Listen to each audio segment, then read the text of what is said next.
Hello students, welcome to our YouTube channel. Exercise 9.3 जो कि question number पहले exercise 10.5 था, सर्कल से class 9th। Okay, so question से A B C and A D C are two right triangles.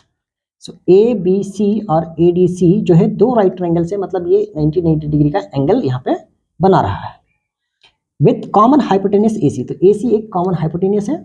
Proof that angle C A D equal to angle C B D, यानी C A D यानी ये वाली angle हमें proof करना है angle C B D के, angle C B D, यानी यहाँ पे हमें एक लाइन लेना पड़ेगा।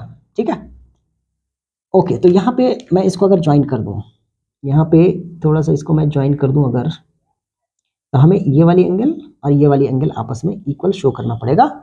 ठीक है, अब देखो, अब मैंने क्या किया है, अगर मैं ये डायरेक्ट फिगर बनाता कि ए बी सी और ए डी सी, तो इस तरीके से क्वेश्चंस को सॉल्व करना इजी नहीं था, मतलब नहीं कर पाते। तो इसीलिए हमने ए सी को क्या किया है, एज ए डायमीटर लिया है और यहाँ पे एक सर्कल ड्रॉ किया है।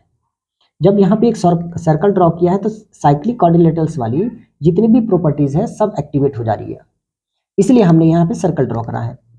तो हमने ए सी को एज अ डायमीटर लिया है, तो A C as a diameter, तो ए सी को हमने क्या लिया है, एज अ डायमीटर लिया है।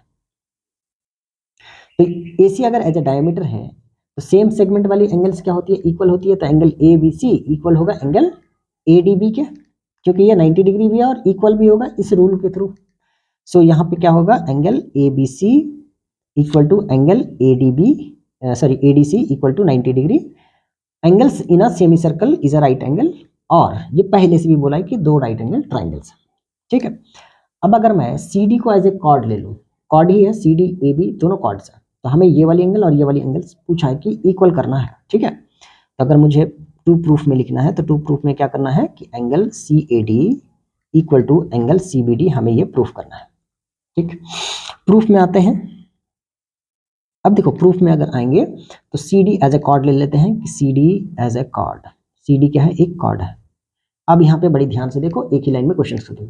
अगर ये सी डी एक कॉर्ड है तो यहाँ से यहाँ पे देखो सी ए डी यानी ये वाली एंगल्स सी ए डी और सी बी डी, क्या ये सेम सेगमेंट वाली एंगल नहीं हो रही है? क्या ये सेम सेगमेंट वाली एंगल नहीं हो रही है?